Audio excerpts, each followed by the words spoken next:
Hey guys, welcome to the channel again. आज के video में हम बात करने वाले हैं कि कूल डाउन हमारे लिए कितना ज़रूरी होता है।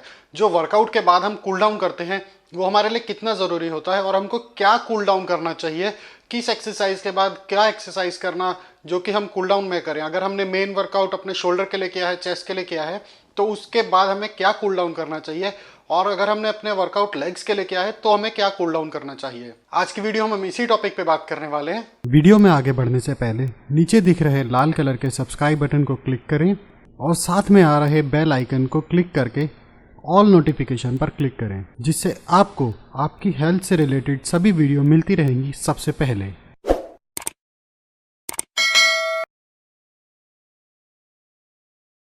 तो सबसे पहले हम कूल डाउन के फायदों पे बात कर लेते हैं। इसका सबसे पहला बेनिफिट जो है वो है gradually decrease in heart rate and blood pressure.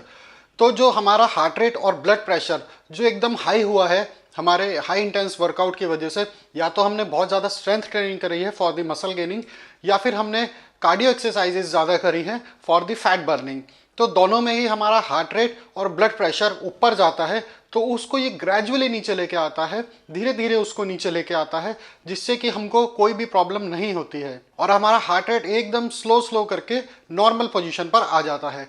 Workout करते हुए हमारा हार्ट रेट बढ़ता ही है, हमने सभी ने फील किया है और हम सब ये जानते ही हैं, और उसी को ये स्लो स्लो नीचे लेके आता है, ताकि जब हम वर्कआउट करके बाहर जाते हैं, एक नॉर्मल एनवायरनमेंट में बाहर जाते हैं, हमें वॉक करके घर जाना होता है या फिर अपनी गाड़ी की पार्किंग तक जाना होता है, तो उस पोजीशन में अगर हमारा हार्ट रेट बहुत ज़्यादा हाई होगा तो वो हमें डेफिनेटली नुकसान करने वाला है।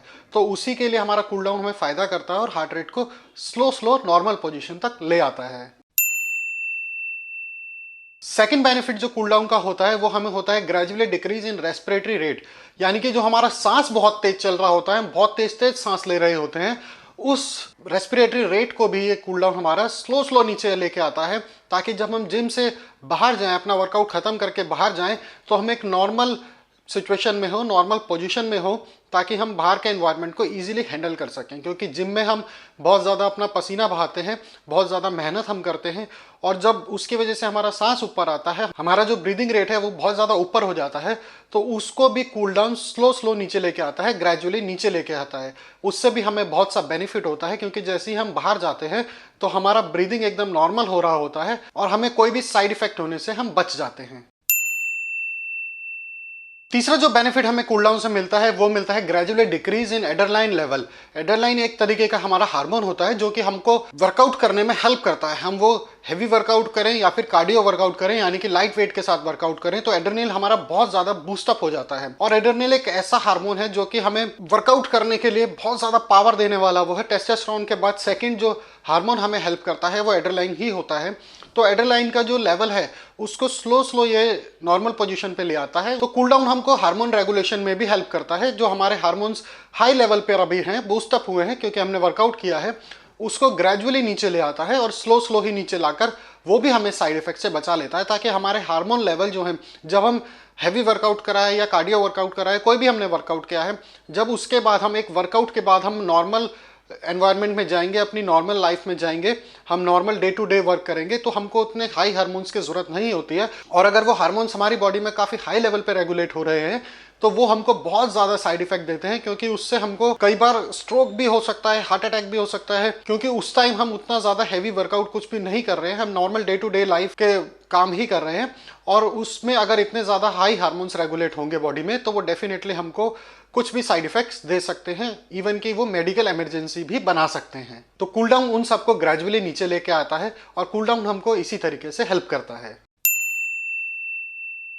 कूल डाउन का जो फोर्थ बेनिफिट हमें मिलता है वो हमें मिलता है कि मसल सोरनेस को हमारे रिड्यूस करता है। कई बार हमने देखा है कि हमें वर्कआउट के बाद मसल सोरनेस हो जाता है। ये अक्सर स्ट्रेंथ ट्रेनिंग में होता है। जब मसल सोरनेस होता है, यानी कि जब मसल एकदम जकड़न अकड़न हमें लगने लगती है, मसल जकड़ने लगती हैं, तो वो भी हमें हैवी वर्कआउट की वजह से ही होता है, क्योंकि मसल में हमारे लैक्टिक एसिड इकट्ठा हो जाता है। और लैक्टिक एसिड क्या करता है कि मसल को सोरनेस कर देता है, हमारे ब्लड को अच्छे से रेगुलेट नहीं होने देता है। और जब वो सोरनेस करता है तो बाद में हमें बहुत ज्यादा पेन होता है, मसल हमारे एकदम जकड़ने अकड़ने लगती, इवन कि हमारी मूवमेंट्स भी उससे रिस्ट्रिक्ट हो जाती हैं। तो कूल डाउन हमें यहाँ भी हेल्प करता है। कूल डाउन से जो मसल सोरनेस है हमारा वो रिड्यूस हो जाता है और हमें मसल सोरनेस नहीं होता है। तो जो हम अपने डे टू डे लाइफ में वर्क करते हैं, अपने डे टू डे लाइफ के काम करते हैं, उसके लिए हमें नॉर्मल अपने रेंज ऑफ मोशन मसल से मिलता है। जकड़न अकड़न हमें मसल में नहीं होता है और हमारी मसल्स की मूवमेंट भी रिस्ट्रिक्ट नहीं होती है। कई बार आपने देखा होगा कि जब हम वर्कआउट करके आते हैं मसल एकदम अकड़ने लगती हैं और हमारी मूवमेंट भी रिस्ट्रिक्ट हो जाती है, हम पूरी तरह से मूवमेंट नहीं कर पाते हैं। ये खासकर बिगिनर्स में होता है और इंटरमीडिएट्स में होता है। कई बार आपने देखा होगा कि हमको अपने हाथों को ही हम पूरी तरह मूव नहीं कर पाते हैं, वो मसल सोरनेस ही होता है। तो कूल डाउन हमको उसमें भी हेल्प करता है कि मसल सोरनेस को रिड्यूस कर देता है ताकि हमको उससे जकड़न अकड़न नहीं हो, मसल सोरनेस नहीं हो। और हमारा जो लैक्टिक एसिड बॉडी में बना है, मसल्स में बना है, वो ग्रेजुअली ही पूरी बॉडी में रिड्यूस हो जाता है। वो हमारे हार्ट के पास जाता है, ब्लड से, ब्लड के साथ होकर हार्ट से जाता है और वो पूरी बॉडी में अच्छे से रिड्यूस हो जाता है। अब किस वर्कआउट के साथ हमें क्या स्ट्रेचिंग करनी है और क्या कूल डाउन हमें करनी है, ये सब हम एक डिटेल वीडियो में बात करेंगे। मैं आपको हर एक्सरसाइज के लिए, हर डे शेड्यूल के लिए एक अलग वीडियो बनाकर बताऊंगा, जिसमें मैं आपको अलग अलग एक्सरसाइज बताऊंगा। जैसे कि अगर हमने चेस्ट का वर्कआउट किया है तो अब आज हमें क्या कूल डाउन करना चाहिए और क्या स्ट्रेचिंग करनी चाहिए। अगर हमने शोल्डर का वर्कआउट किया है तो हमें क्या स्ट्रेचिंग करनी है और क्या कूल डाउन करना है। सेम ऐसे ही अगर हमने लेग्स का किया है तो हम क्या स्ट्रेचिंग करेंगे और क्या कूल डाउन करेंगे। ये सब मैं आपको एक अलग अलग वीडियो बनाकर बताऊंगा। तो अगर आप उन सब वीडियोस को देखने में इंटरेस्टेड है तो चैनल को सब्सक्राइब करके साथ में आ रहे बेल आइकन को प्रेस कर दें, ताकि जब भी मैं कोई वीडियो बनाऊं तो आपको उसका नोटिफिकेशन सबसे पहले मिल जाए, क्योंकि मैं ऐसे ही आपके हेल्थ से रिलेटेड वीडियो अपने चैनल पर लाता रहता हूं।